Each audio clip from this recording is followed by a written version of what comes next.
Hello friends, मैं संदीप राजभर और आज के इस वीडियो में हम लोग एक स्ट्राइक ऑफ का रिवाइवल का एक बहुत ही यूनिक कॉन्सेप्ट देखने वाले हैं। जब कंपनी हम लोग रिवाइव करते हैं ना, तो एक क्वेश्चन अक्सर लोगों के दिमाग में आता है कि सर रिवाइव करने में क्या खर्चा आएगा मेरी कंपनी को।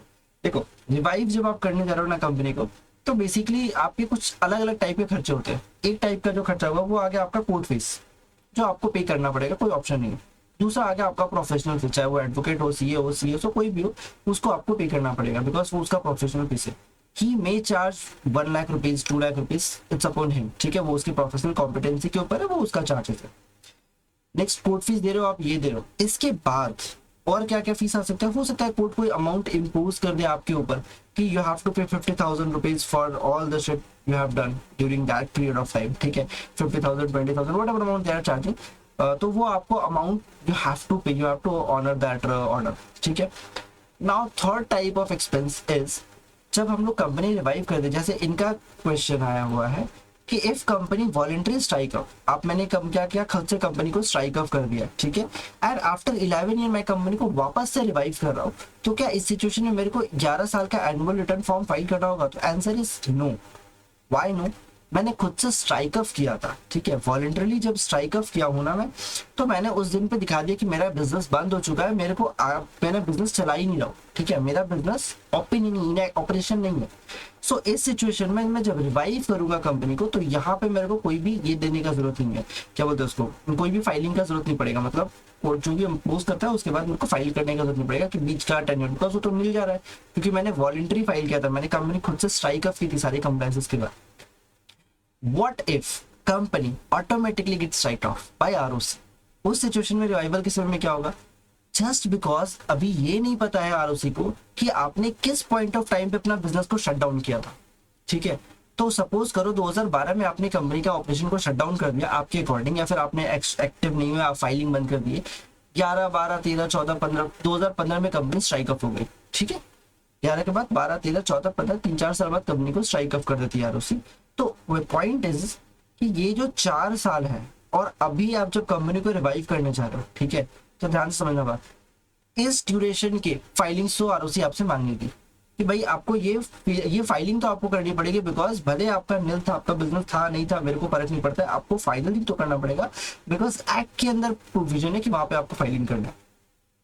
Now the most tricky question is कि सर अगर मैं डिले फाइल करता हूँ तो चार्जेस होते हैं पर डे 100 रुपीज।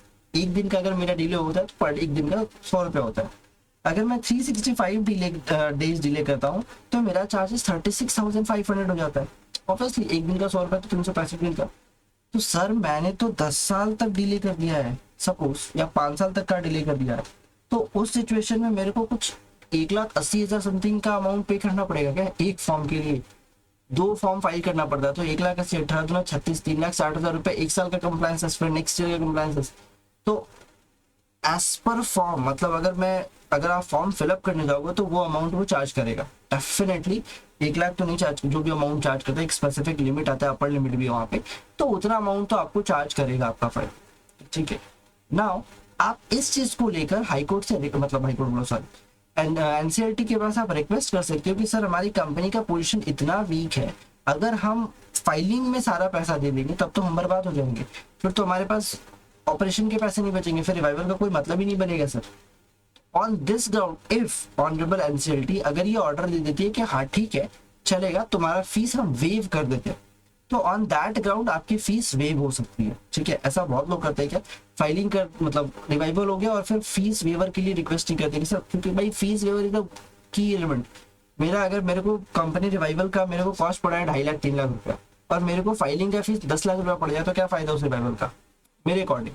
ठीक है, तो थिंग इज, देखो अगर अप्रूव नहीं होता है एनसीईआरटी में रिजेक्ट योर एप्लीकेशन, ऑब्वियसली अगर वो रिजेक्ट कर देता है तो आपके पास कोई अल्टरनेटिव बचता नहीं है, फिर आपकी कंपनी रिवाइव हो चुकी है, अब आपको फाइलिंग तो करना ही पड़ेगा। अदरवाइज अगर आप एक्सेप्ट कर लेते हो दैट्स ग्रेट थिंग, आपका एक्सपेंस बच गया काफी।